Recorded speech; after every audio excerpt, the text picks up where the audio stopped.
Welcome back to the Clueless Couple Podcast. This is our second episode. Episode 2. How are you doing? I'm doing well. How do you feel about last week's episode? I liked it. Trying to just get the dust off. I used to do this years ago. Yeah, that's right. How did you do it years ago? Tell the people. Huh? Well, tell the people. I went to report on news. I went to school for broadcasting, journalism, and give them a little piece of your broadcaster voice. No, I don't want to do that, babe. Just okay. All right, go ahead. No, I'm just joking. You ain't gonna give them a little bit. All right. Sure. It's 4:30 p.m. on a, I don't know. Just do your Thanks for joining. Oh, okay. Radio voice. Yeah. I don't know. All right, never mind. Let's move on, babe. Maybe, it may come out of me eventually. Okay. Yes, his major was broadcast journalism? TV, yes. And I mean, he has a perfect voice for it. He's got the perfect face for it too, because he got a little baby face. But yeah, he puts on his little broadcast journalism voice, and occasionally I like to do that around the house, but I got this cougar here, so Cougar? Yeah, he said I got a baby face. But you're a year older than me.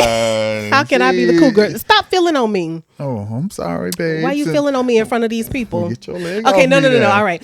Okay, so you thought the first episode was good. We had a good, I enjoyed it. Okay. Yeah, it was fun. I mean, it's okay. I feel like once we get into, a good little steady flow, we still got this little bootleg setup.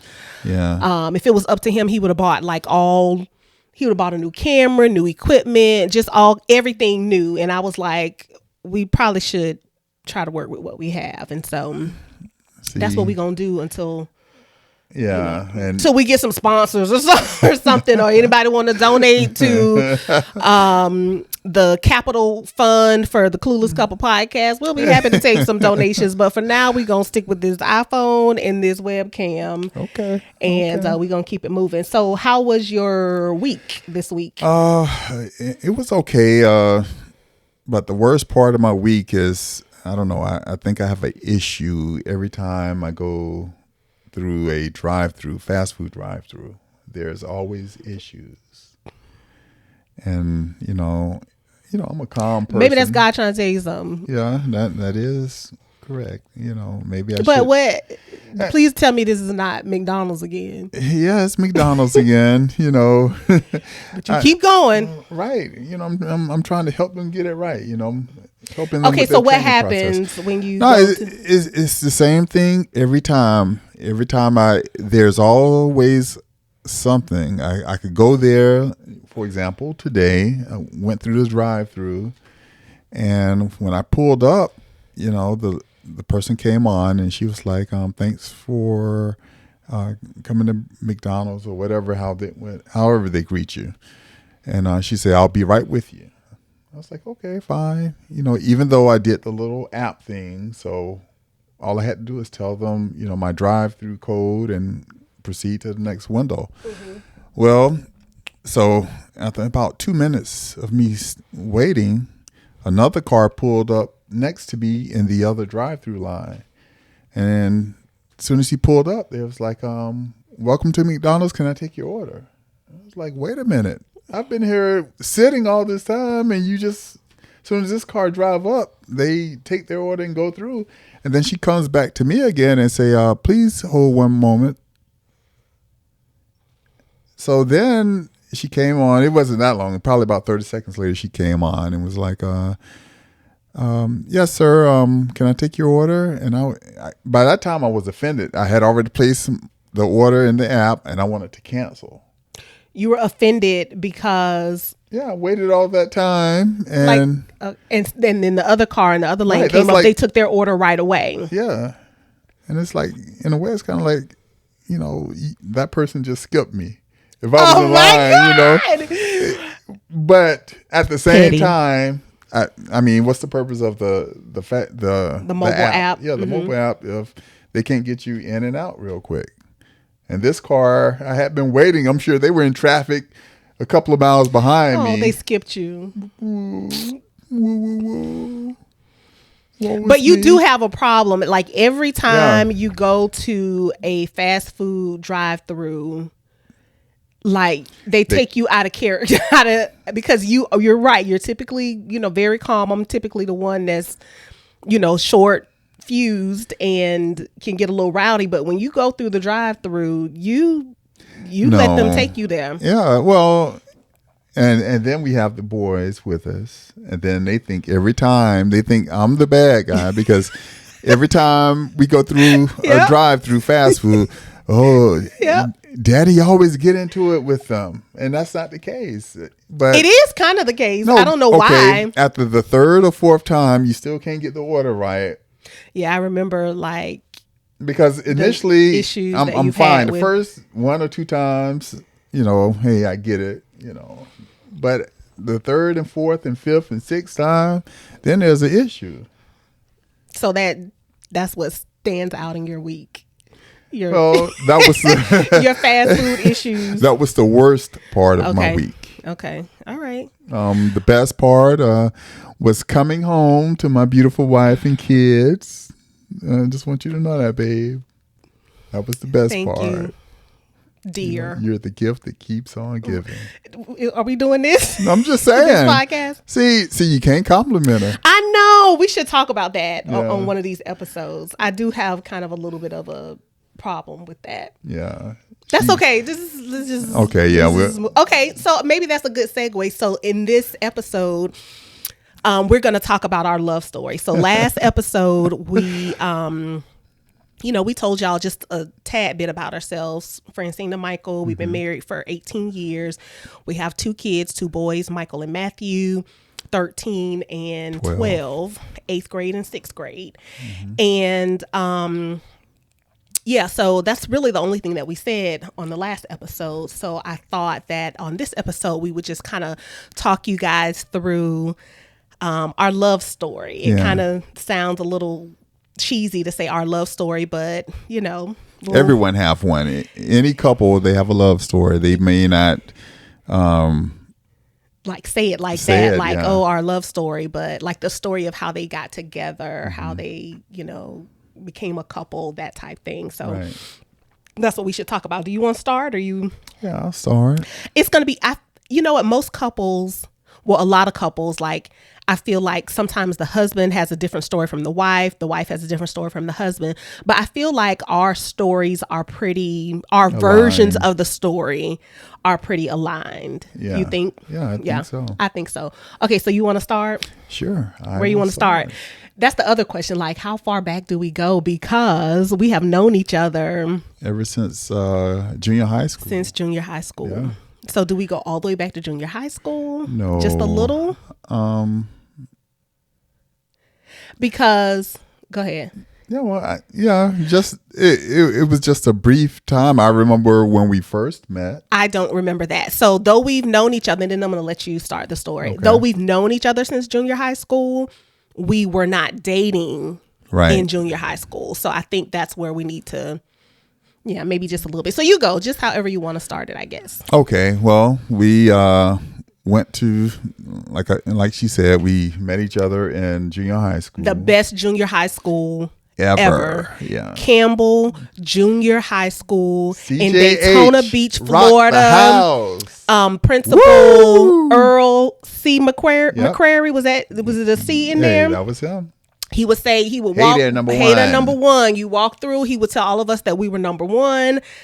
It was the best junior high school, I'm going to say, in the country. Because the experience was, and it was an just experience that unique and unforgettable. But it was the best junior high school ever. Okay, go ahead with your story. Yeah.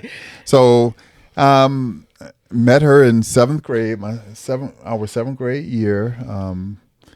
There was a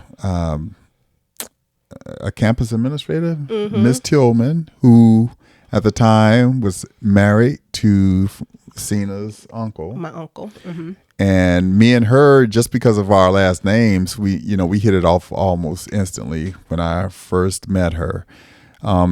Every morning, she used to sit at the table in the cafeteria. Speaking of Miss Tillman, and there was several people sitting at the table with her. So one morning, I walked over to the lunch table, and Miss Tillman was there, and she said, "Hey, Mike, come here. Let me introduce you to my niece." And that was Francina at the time. I do not remember that at all. But okay, go ahead. And I knew your brother as well because we both played on the football team. Yep. Okay. So, but I didn't know that you were his brother at the time. You were his sister at the time. A lot of people didn't know. And I think a lot of my brother's friends still don't know that they have a sister. That's a whole other story probably. But okay, go ahead. So, I met her then. That was our 7th grade year. And, after junior high school, I initially went to another high school. And she went to another high school. Spruce Creek? Yeah, Spruce Creek. And the middle of my junior year, I transferred to Spruce Creek. Mm-hmm. And we kind of had a mutual friend, Maurice. Mm-hmm. And you and he were good friends. Mm-hmm. And, so again, Francina and I don't think we really didn't talk much then, right? In high school, And you got to be careful about asking me stuff because the way my memory is set up is crazy. But I don't remember like having like much of a relationship with you, right, or many interactions with you in high school. Mm-hmm. I knew who you were. Right. Obviously, we should back up a little bit just to bring some more insight. So when Michael was in junior high school and into high school, he was the star everything pretty much. He was the star basketball player, star football player. He was on the track team. He was just the all around, sports guy. He was always in the newspapers, Michael Tillman this and Michael Tillman that. So he was like, very popular, and just always quiet from what I remembered. I never, heard of him like in, any crazy situations or anything like that. He was always just kind of mild mannered, but I don't remember very many interactions with you, in high school. Like I said, I knew who you were, obviously. And, I knew, you and Maurice were friends, but we would maybe say hi here and there, but right, not many interactions, I don't think. Right. And then I think once you went to college in Orlando and University of Central Florida. And then, during the summer times, or I did not go to college right away after high school. So we would hang out. Maurice would want to go to Orlando, and we would hang out. You and the sister girls that was her roommates in college. Yep. And we would hang out then. And I guess over the years, we kind of got closer. Mm-hmm. I went off to school. You were in school. After we both finished school, you were working with a company. I was working with a company. And we used to, just randomly talk, call each other. I can't figure out when did it start to get closer, because at one point we had to exchange numbers. Yeah, I was often wonder about that too. Like, at what point did we exchange phone numbers? Whenever we did exchange phone numbers, it definitely wasn't like on a romantic type of situation. It was probably more so like, next time you come to Orlando, or call me if you can't find Maurice, or, something like that. It was definitely not, there was not any romantic type of, vibe. So as he's saying, like, we're getting closer, it just means that we're kind of developing a friendship, with each other.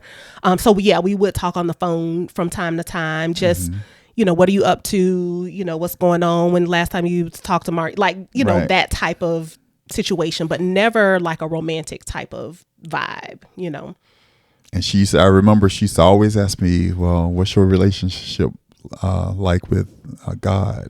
That was her one thing she used to always ask anytime I spoke with her. Mm-hmm. And do you know Jesus? Yeah. So Have you accepted him as your personal savior?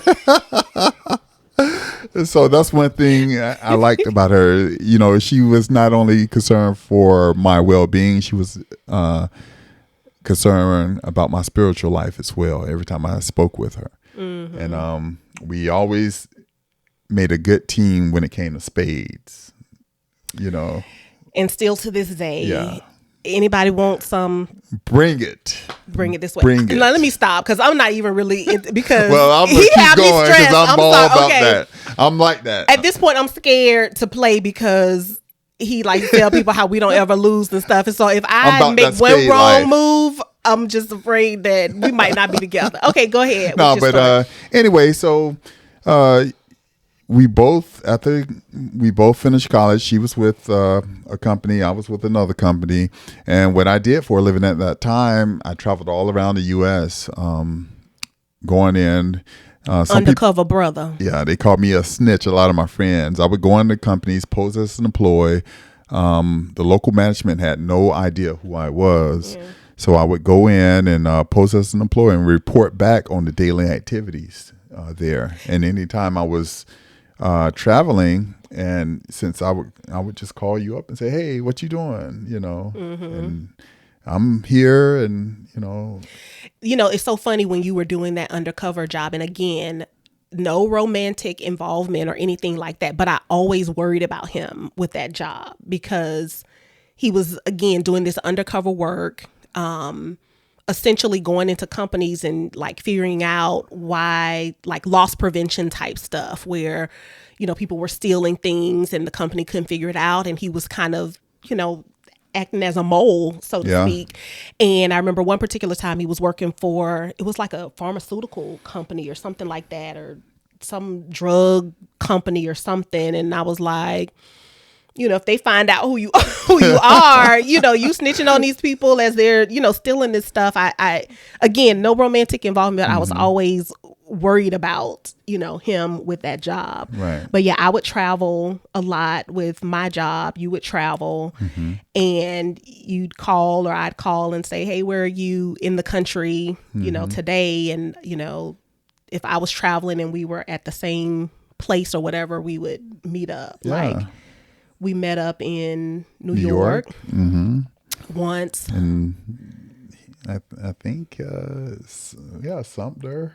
Yeah, in South Carolina. Yeah. So yeah, we would meet up from time to time. Yeah, we would meet up from time to time. Again, just as friends. We would hang out. We would stay in the same hotel room. But no hanky panky. No, we were strictly friends. And the funny part, I had a lot of guy friends.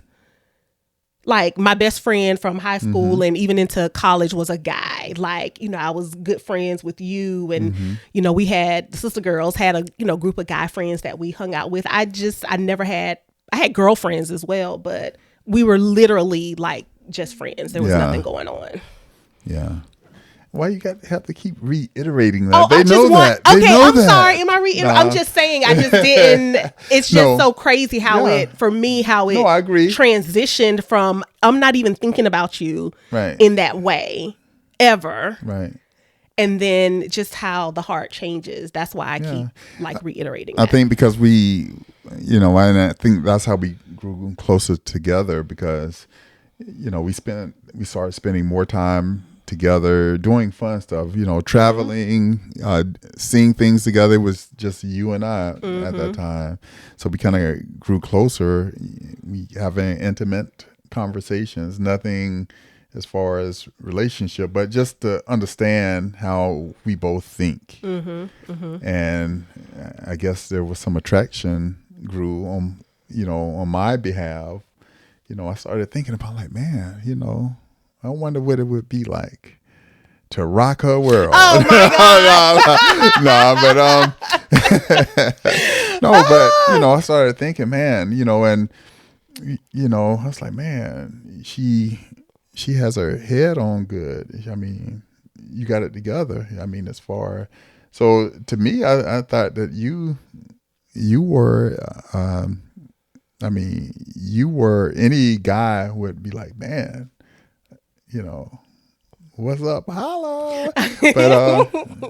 But yeah, I started looking at her I was like, man, I wonder, and she never, every time we were together or just talking, because, I had been in relationships while, we were we friends, talked about 'em. and we used to talk about them all the time, and she never talked about anybody. So I was like, man. And I think after the last relationship I was in, it was probably about, I don't know, 6-8 months later.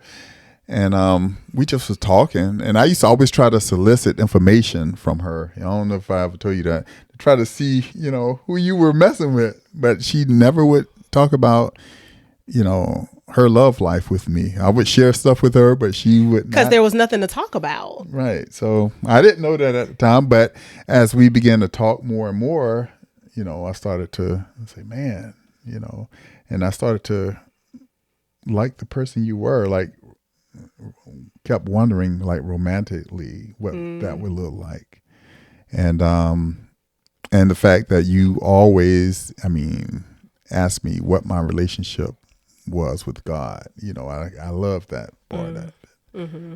So I guess it was a holiday period. Okay, well, before we go there, let's talk about, like, you said you would wonder about like my relationships, with other people, and I never said anything about it, literally because there was nothing to talk about. But my life was so full, right? I loved my church. I loved my friends. I had guy friends, girlfriends, church friends, school friends, and I just had the best like college experience. And even after college, I had the best church. And we were always hanging out together. So, I never had boyfriends. I had guy friends that, if I needed to go to wanted to go to the movies or whatever, I would, call somebody and, come on, let's go to the movies. Just using them, y'all. No, I would pay for myself or whatever. Mm-hmm. But like, I was just so like content in my singleness. You know what I mean? And I just never had a boyfriend. Michael was actually my first boyfriend, like real boyfriend. And so whatever. But yeah, I just, and it wasn't until, because I was head of the singles ministry at my church. And, then slowly, all my friends started getting married off. And I became kind of one of the only ones that wasn't married. So I went from, being able to call anybody or, come on, let's hang out or whatever. And then all of a sudden, my best friend was married and then this person was married and that person. And so things started to kind of change. And then I started to that's when I started to want it for myself and want a relationship, for myself. And you just kind of happen to be. I don't believe in happen to be. God orchestrates everything. Okay. Like there, during that time, but go ahead. So yeah, there was nothing to tell you, and that like I wasn't hiding anything. It was just nothing to tell. No, you was always transparent. Yeah, right. I tried to be. Yeah. So, I guess at what point that I tried to take it further was. I guess I had some downtime. It was around Memorial Day. And I call you up, ask you, what were you doing? And you was like, nothing. I say, well, I'm off and I'm probably, let's hang out. I'm coming to town. And we hung out that day. I can't remember what we did. I don't know. I know we went to the movies at some point. Yeah. Oh, we're not were we like that then? Because I'm thinking, we don't really do movies well. Why you say that? We always fall asleep. Yeah. Now we do, but not then. Yeah. I don't even remember what we went to see. But yeah, I know at some point we went to the movies. I know we went to Pastor and Sister Daniel's house and we had crabs. Yep. You remember? We had crabs over there. And that was the first time I met them. Met Pastor and Sister Daniels. And I was nervous because, those were her, pastors and friends. Right. Like we were Abundant Life Praise Fellowship.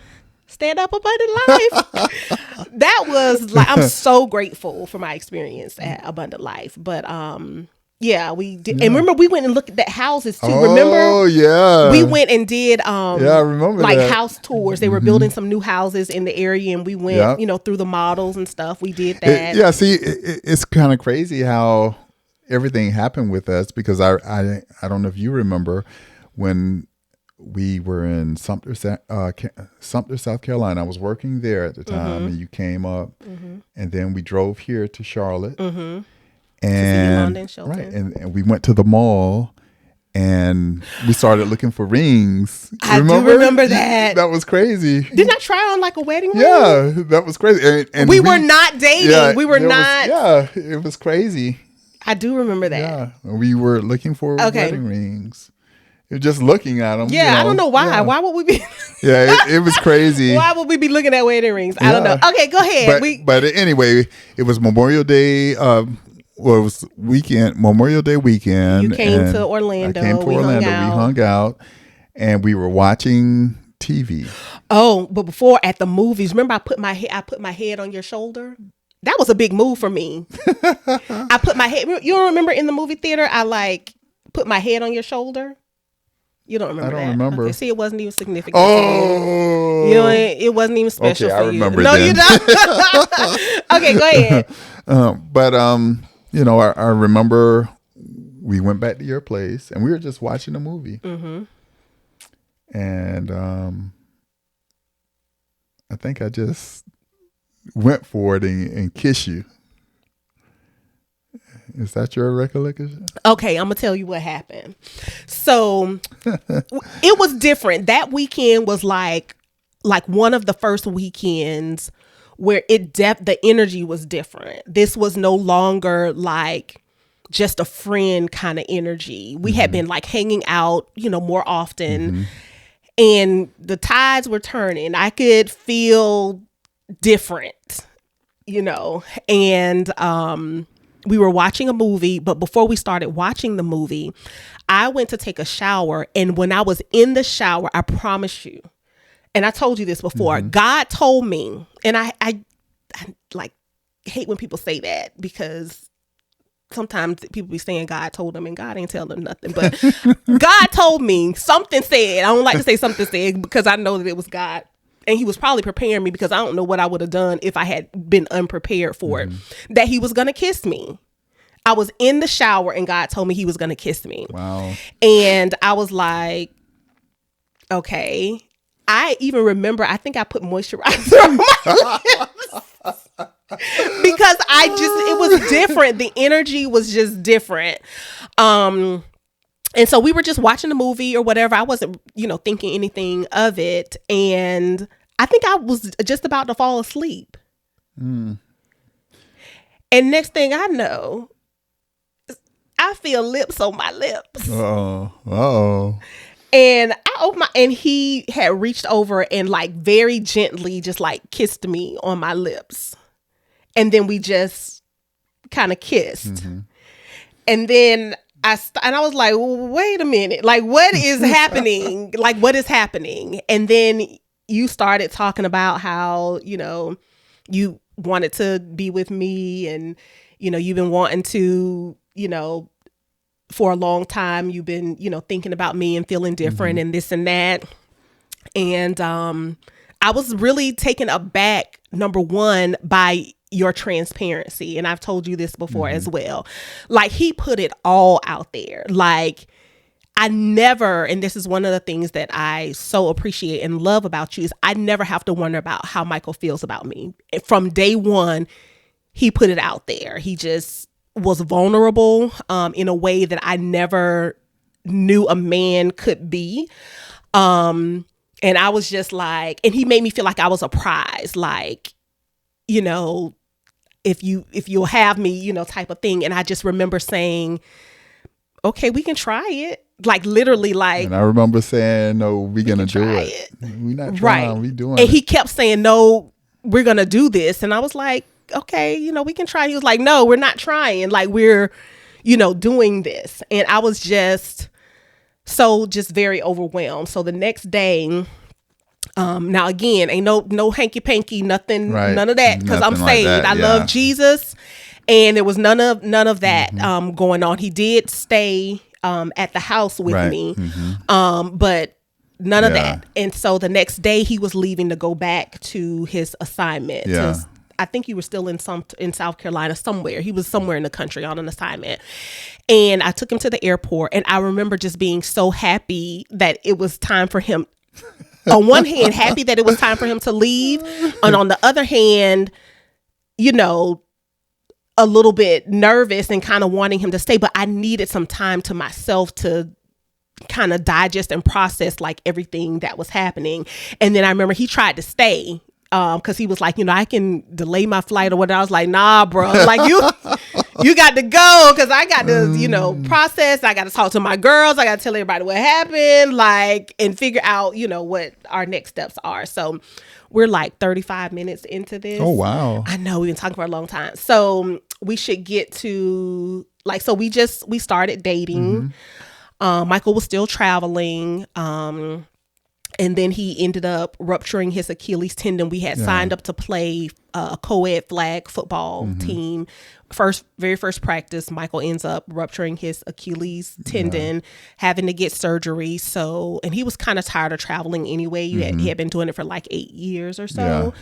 And wanted to move on to something different. So him rupturing his Achilles was kind of the catalyst for him, because he couldn't work, you know, with that. And then he started working at Enterprise. I think you were the manager. Hertz and Alamo. Hertz and Alamo. No, I'm sorry. National Alamo. And yeah, he, you know, all our friends, he met everybody, you know, family, everybody approved of him. And we just kind of started getting closer. I feel like I knew that we were going to get married. Because we were dating for how long before you proposed? 6 months. 6 months, I think. Yeah. And we were married like six months later. Yeah. Because he proposed on his birthday. So she had to give me a birthday gift and say yes. Yeah. He proposed on his birthday. And that's in March 30th. And then we were married October 7th. Wow. I forget. But I just want to say this, because I know time. Yeah. But even just listening to you tell the story, it gave me butterflies. Even though I know how the story turned out, I know. You know, just not knowing, it just gave me butterflies. Yeah. Just to hear it. So Yeah. That's all I wanted to say. Yeah, I love our story. Like, one of the things that stands out to me, like, he used to look at me. So my maiden name is Barnes. And I would just, you know, be doing regular stuff, and he would just look at me and say, Francina Barnes. Like, I can't believe, like, I'm the one that's going to end up with Francina Barnes. Like, and it was just so, and like, I remember people used to say to me all the time, like, do you see how he looks at you? He looks at you like you are like the best thing ever. Like, he just can't get enough of you. And I would just feel, and I'm just so grateful. I'm just grateful. Because God did it. God orchestrated it. Yeah. You know, he was this popular guy in high school. I was not, like, I never thought about him in that way. I think simply because I never, you know, I imagined him to be with somebody else, somebody different. But yeah, God did it. And I'm grateful. And so here we are 18 years later. And we still together with 2 kids. Yeah. So yeah, that's our love story. Yeah. What about y'all? Anybody, you know, maybe just let us know. We kind of we love to hear from you guys. Yeah, in the comments or something, like what is your love story? Tell us you know, what you think. So anything else? I love our story. Yeah, I do too. I think we should be a movie. Again. Yeah, I love it. Well, let's keep the love story going. Right? Okay. All right. Love you, babe. All right, guys. That is the end of episode 2. We did 2 episodes of the Clueless Couple podcast. We hope you guys enjoyed it. Please Like and subscribe. Were you about to say that? Yes. Like and subscribe. Like and subscribe. That way you can be like and subscribe. Notified, right? Yes. Is that the way? I think you have to turn on the notification. So when you like we it, don't know what we're doing. on. Clueless couple. We don't know. So every time we put out a new episode, you guys will be notified. Yes. So I think that's it. All right. Thank you guys. Bye, y'all. Bye. So that's the end of another episode of the Clueless Couple Podcast. Remember, you can catch up on past episodes anytime, and don't forget to like and subscribe. You can also connect with us on social media because we love hearing from our listeners. That's right. Until next week, keep loving, keep laughing, and keep living those unforgettable moments together. Bye y'all.